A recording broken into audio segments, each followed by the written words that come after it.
গরুর পা রান্নার সহজ একটি রেসিপি আপনাদের সাথে শেয়ার করব। আশা করি আমার এই রেসিপিটি আপনাদের ভালো লাগবে। এর জন্য আমি এখানে 2টা গরুর পা ভালো করে ধুয়ে পরিষ্কার করে কেটে নিয়েছি। এরপর এর মধ্যে আমি 1.5 টেবিল চামচ লাল মরিচের গুঁড়া দিয়ে দিলাম 2 টেবিল চামচ গরম মশলার গুঁড়া। আমি কিন্তু এই গরুর পা রান্না করব সব ধরনের গুঁড়া মশলা দিয়ে, কোনো ধরনের বাটা মশলা আমি এখানে দিব না।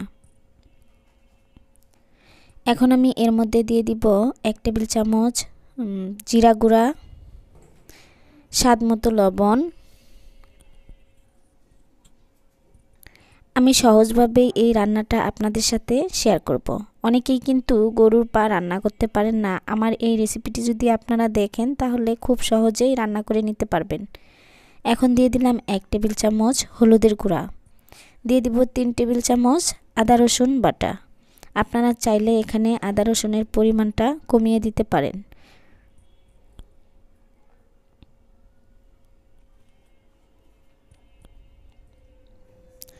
আগে থেকে আমি কিছু পেঁয়াজ গোল গোল করে আর মোটা করে কেটে নিয়েছিলাম, সেগুলো দিয়ে নিলাম।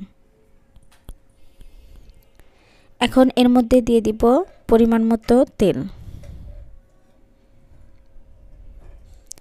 আমি প্রথমে এগুলো হাত দিয়ে ভালো করে মেখে নিব।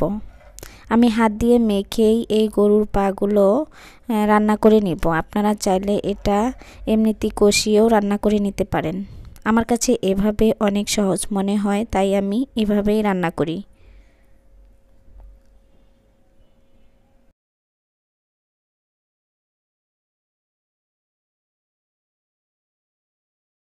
আমি আগে থেকে কিছু পানি গরম করে নিয়েছি। এখন এর মধ্যে পানিগুলো দিয়ে নিব। আমি এখন এটাতে অনেক পরিমাণের পানি দিব। একবারেই পানিগুলো দিয়ে নিব, পরবর্তীতে আমি এর মধ্যে কোনো পানি দিব না। চুলার আঁচটা মিডিয়াম রেখে আমি এটা রান্না করে নিব।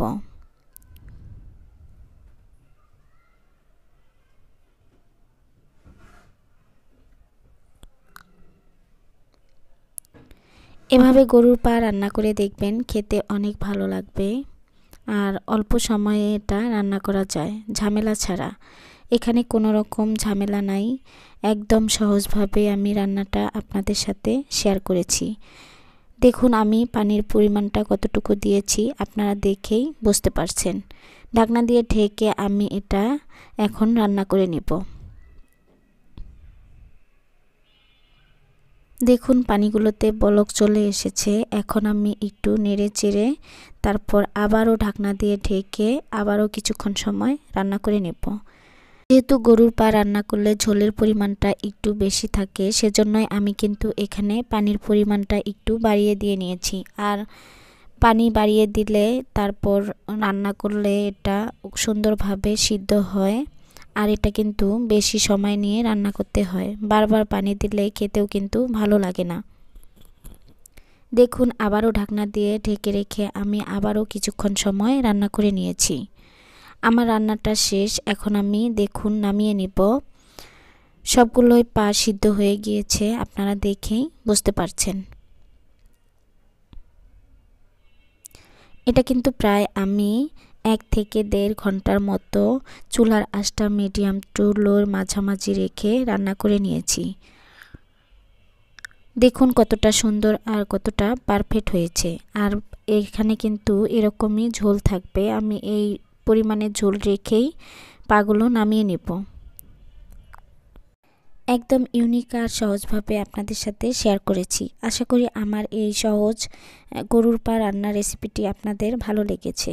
যদি ভালো লেগে থাকে তাহলে একদিন হলেও বাসায় ট্রাই করবেন আর কেমন হয়েছে আমাকে কমেন্ট করে জানাবেন।